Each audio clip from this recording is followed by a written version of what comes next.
Evans Tableland is higher, again, same thing, a plateau, smooth, but higher way of thinking. And that's where we ought to be at the end of this. Donnelly is going to just do the final segment, and then we go and sing. All right.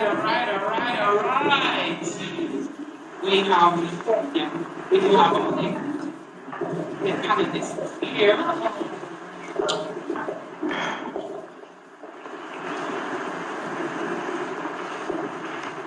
What a coming together.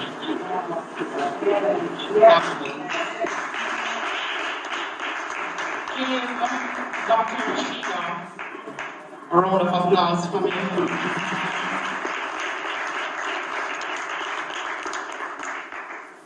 Whomever instructed the production team to have Dr. Rashida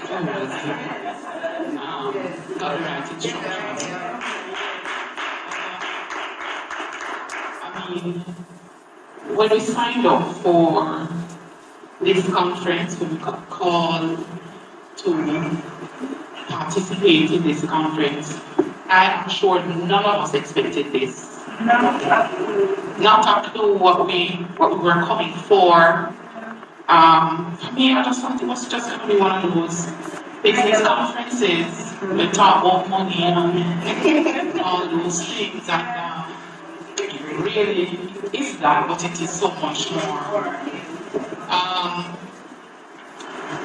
So you're the monatic boss, but you are the breakthrough queen, of course. And that name will never leave you. Breakthrough to entrepreneurship, even though you're kind of retired, it will never leave you. Wow, so we're gonna do this very quick, but I'm gonna start with, as usual, the student, Yvette Phillips. She is an author, blogger, educator, entrepreneur, and most importantly, a mother to her only child, Matthew. She is the author of the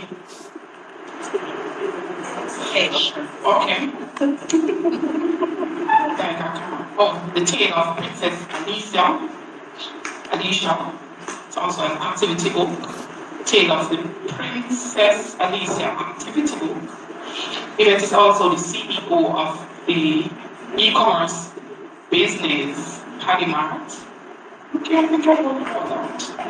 She's currently working as a teacher, assistant, and pursuing a degree in education. You can follow her on her Instagram page, of course, Facebook at Paddy Mart. Miss Yvette, I like talking to them. So from yesterday, I see I'm all over social media. Going on with yourself.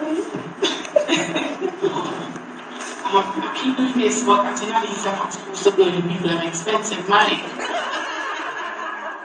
But you know, when you come from country, I get it right on the.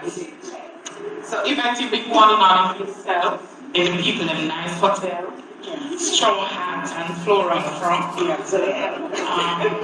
modeling and all these things. People, she flew in from Big Ferry. Yeah, they came in. Thanks for joining a friend. I'm going to cut this short, but I think it is worth mentioning that Jamaica did not come alone. I think we have to mention that she did not come alone, and we just want to applaud her mom, her aunt, and the entire team that came with her. That's big.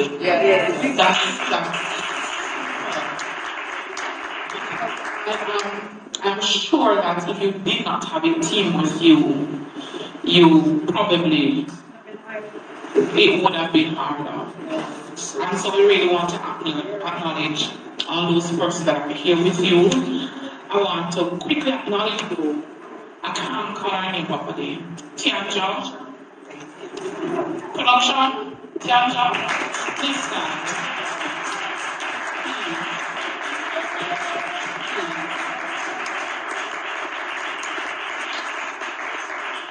And the technical team that's here ensuring that the people that in big foreign and little foreign are connected, yes.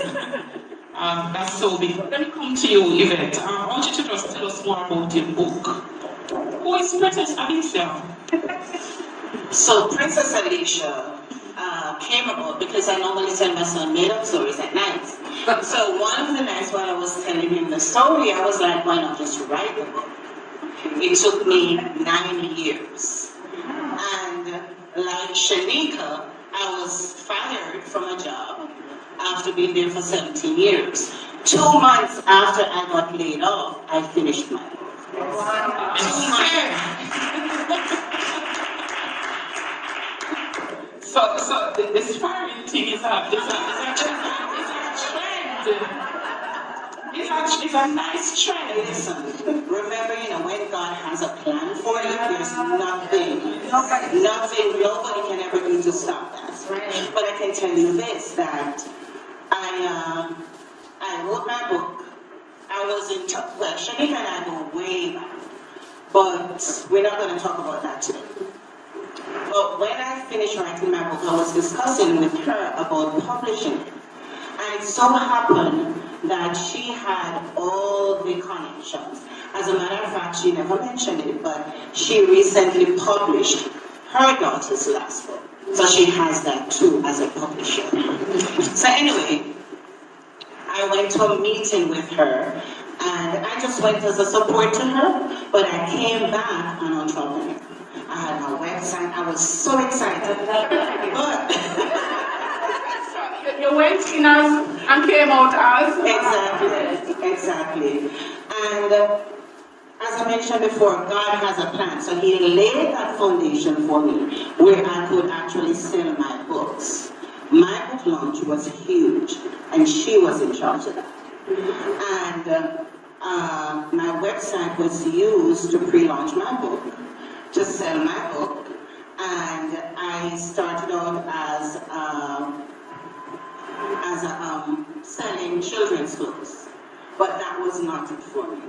So shortly after that, I started designing my own products from my doll. I have things like backpacks, tote bags, I have my Princess Alicia doll, I have Dragon, I have water bottles, I have cups, I have a ton of stuff on my website. And all of that came through. I started designing in 2020. COVID did a lot of stuff for a lot of people. COVID brought us ideas for a lot of people, and we're going places because of COVID. So even though so many people got hurt with COVID, it still caused a lot of people to start out brand new. So with that said, I want to say that I recently spoke to Shanika, and I said, Shanika, she always tells me this. She says, Yvette, you have so much in your head, you need to package it up. So what my plans are, as soon as I finish college, because right now I'm in college for a degree in education, as soon as I finish college, that's where I'm going. Because I use that so much even with my kids at school, and it's free. I'm giving away my knowledge for free. So I want to package my knowledge. Thank you so much. Question, but you answered that in your follow-up. Let's see if we can.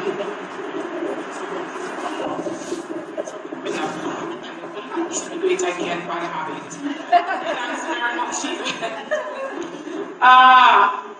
Let me go to Michelle O. When I saw the thing repeatedly, I saw Michelle Obama. So I'm like, Shanika bring Michelle Obama? Next time. But Michelle, I was glued to you from start to finish. The way you command the space, and what I love about you is that you know your material. So, yeah. You know your material, you never come to play. You came for business. I just want to Thank you for that, and I actually respected that, because too many times we come into spaces, we come into workshops, and people don't know, don't own what they're presenting. And so in your presentation, I saw credibility.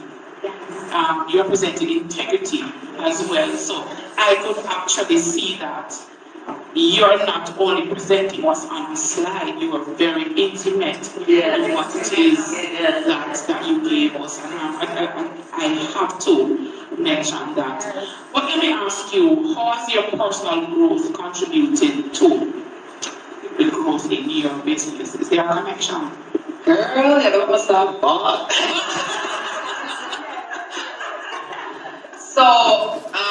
So in my bio, one of the things I write about is the fact, it's about where I grew up.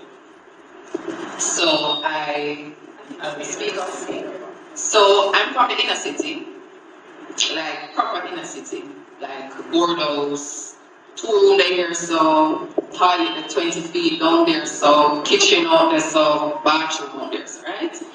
And Lord, no, I'm not gonna manage this. My mom left, but she started traveling when we were young to work overseas.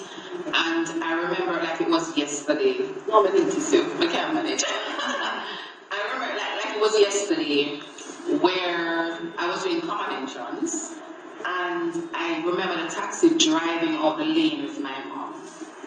I didn't know what it was. I just know that child never felt right.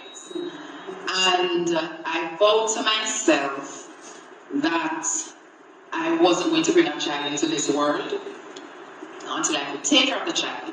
Thank you. And growing up in the inner city as well, people don't come out so much. You know what I mean? You see Chris vehicle driving down the lane, you know what they're into.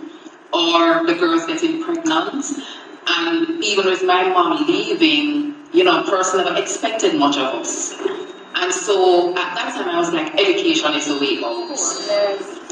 I was focused in primary school. I did so well. My teacher had me at our house doing 4-H club, my soul, like all kind of stuff I was into. And I went to high school with that same determination. Did sciences, but we were poor. I couldn't go to 6th form because we were poor. We could not, when I was in 5th form, I was going to school without lunch money. So at that time, I said to myself, you know what? I need a plan for my life. And so my plan included getting an education. Fresh out of 5th form, I started working. I worked for 4 years. Then I sent myself to university for 4 years. Or 5, whichever one. Went to UTech, did the degree. I had to switch from sciences, and that is why when I say to persons, you have to switch, it's just life. I did straight sciences, I never got accepted into design because I had no business subjects, biochemistry, physics, because I was bright. Well, I am bright, let me say that.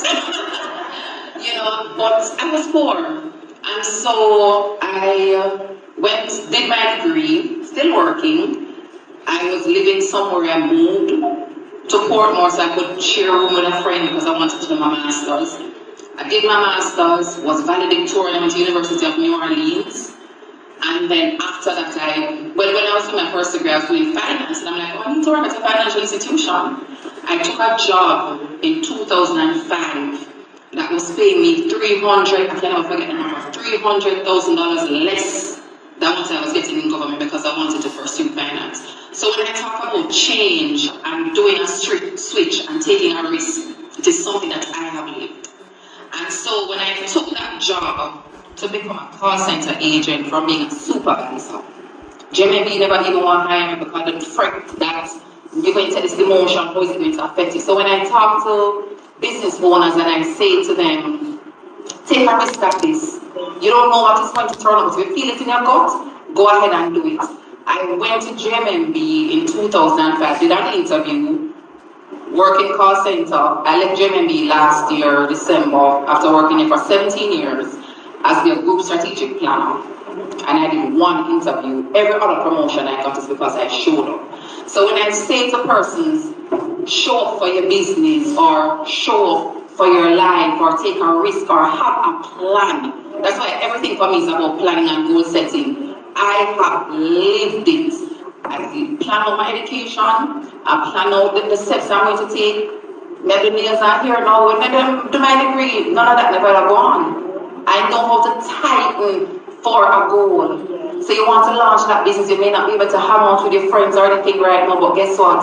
If you do it now, it's going to pay off later. So for me, visualizing what my life looks like, I could never imagine it now. You telling me that I'm confident, I was going to get emotional from them because I'm always afraid to do presentations, but I had to do it in front of boards and management. So therefore, I was always this timid and shy girl. I don't raise my hand unless I'm sure the answer kind of right.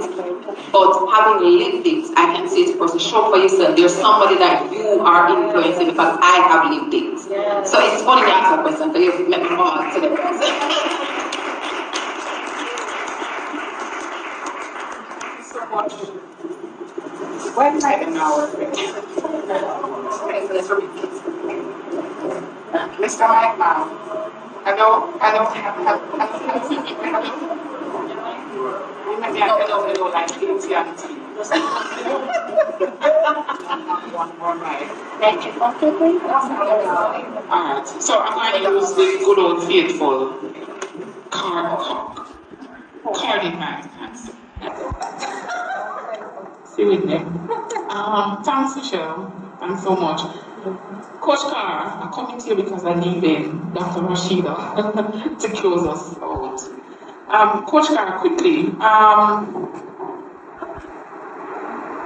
what strategies quickly or techniques can be used to create compelling and attention-grabbing visuals for social media ads?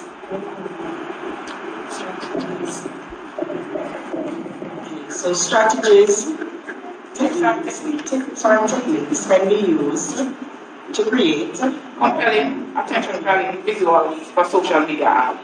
Okay, so sugar strategy. Okay, so let's talk about real quick though. Strategies. They will tell you about using Canva to create content that will grab your audience. In fact, because you are here at this conference, for those who sign up for the conference, you actually have access to a course that is going to be, a boot camp that is going to be held by myself and our content director today, which is Stacey B. Photos by Stacey B. and her team. We have put together a boot camp that you will have access to. It's free because you signed up for the conference. So in your email, you have gotten that link to request to join the content boot camp for free, which will announce the date when we're going to do that boot camp. So there you will learn about the different techniques and different strategies. But I want to say, show up as you. When it comes down to social media, we try to look at what everybody else is doing, and we try to copy that technique, right, in terms of showing up. But it is very important that you don't have a business and hide behind the business, right? There's only one way you can be unique, and it's by showing up as you, because you're the only person that is you. There's no one else like you. So if you want to attract people, you have to show up as you, right? Now the other techniques would be create more than one type of ads, like I discussed before. If you're going to do marketing, you don't know what your audience like as yet. At some point you know, but over time, you know that. But approaching marketing is always testing. So you create a picture, you create a video, you create testimonials, you may do a motivational or whatever it is, but you have to test the different content to see what attracts your audience the most. Not just the visual, but also the caption, right? So what you write in your ad copy needs to be tested as well. One ad might say 10% off, the other one might say 10% and free shipping, right? You don't know which one, and social media and also other marketing platforms will give you the ability to test different things, like your copy, like your audience, like your caption, right? All these things are tested. So that's what I'm going to leave for you. And then until you get into the boot camp, you will be able to get more information. Learn how to use Canva if you're new to it, or some tips and tricks that you can do with Canva. Stacey's going to be teaching about Instagram, using Instagram because she's the guru on there, so with the content and the TikTok and all of that. So that should be fun. One last question for you. Can you influence conversion rate? Yes. Can you? How do you influence your conversion rate? One, depending on the amount of money you're spending on your ads, depending on the type of audience that you reach. So the more money you spend on ads, the more people you're going to reach. The more traffic you're going to drive to your website, the faster you're going to get the results, the higher your conversion rate is going to be, and more targeted your audience is as well. Someone mentioned something over there. Quality of the ad is one of the significant. Quality of the ad. Thank you so much. There's one other thing that I want to say. Yes, go ahead. There's one other thing that I want to share, and regarding my book. In 2019, one of my co-teachers wrote a syllabus for my book because they wanted to see how it could be used in the school. And that's why I'm saying that things do not happen right away. Because now 2 years later, I have two campuses, my school. The second campus bought 75 of my books for the second grade students. Those are the students going out. Then there are 4 second grades coming in. So now they're ordering 100 for those second graders. That's for that campus. And then for my campus also, another 100 for the second graders there. So, you know, God is just so good. Everything does not happen at the same time. It's a process. And it's the mindset we have taken us throughout the process. And as you said earlier, it doesn't matter what you do in marketing, if you do not have the mindset, it's not going to work. Thank you. Thanks for that. I think that was very important because I think what I'm taking away from what you're saying is plant the seed. You don't determine harvest, but you determine planting and nurturing. That's what I just get from what you were saying. So, Dr. Rashida Timpson, I mean, you are something else. I'm sure you must have heard that so many times. But you did preface how it is that you got connected with Coach Carr in your presentation, and you did. You're very clear in terms of how that elevated your product and your brand. I find that when you said you brought everything to her, was it obedience or trust? Both. So it was obedience. Close us out. Tell us the significance of perseverance and resilience. Sometimes we tend to think that one of them are the same. The significance of perseverance and resilience in maintaining a positive mindset while you are navigating the challenges of entrepreneurship. And the time over to you, Faith, to close out. Amen. First, I want to say thank you, everyone, for being here. Amen. Give yourself a round of applause. Those who stayed here, you give yourself a round of applause. Didn't you guys get a lot of knowledge and a lot of value? You feel like this is value to you? Amen. Amen. So, perseverance and resilience. So, resilience means that no matter what blockage come your way, you still gonna move forward. Perseverance is kind of the same. Perseverance means that you're going to move forward. You can persevere, but then you can persevere for so long, when you get a roadblock, you'll stop. Resilience means that I'm going to go forward no matter what comes in my path. I don't care what block, if it's a wall, I'm going to crawl over, I'm going to jump over it. If I fall, I might be hurt a little bit, but I'm gonna pick myself up. You know, you gotta have this mindset because you will never get to the dream. Just look at all of the people that are successful. If they stopped, you know, they would not reach the level of success. And then in my relaunch course, I talk about perseverance. It's funny that you asked that, perseverance and resilience. Because I talk about so many people who persevered. If you know who Jim Carrey was, he lived in his car. You know, he wrote himself a check for $1 million and said, one day, living in his car, somebody gonna pay me $1 million. And he's a multi-millionaire. Tyler Perry used his resources. He took an odd job, you know, to fund his business. He said his very first play, nobody showed up. And he wound up going homeless and being in his car. I have a similar story. I wasn't pursuing that, but I had trouble. I had to go to a shelter. See, people look at Dr. Pastor Rashida Timpson, but I went through some things, baby. I did. I had to go to a shelter because I heard about a program called Focus who will pay for your rent while you go to school. I humbled myself and went to that shelter and stayed there until I got in that program. I became an LPN, that propelled me to be an RN, that propelled me to get my family nurse practitioner, my master, and now my doctorate. Right. So your struggle is not the end. It's the beginning. Because if you're already down, baby, ain't nowhere but up from here. But you gotta trust the process, amen.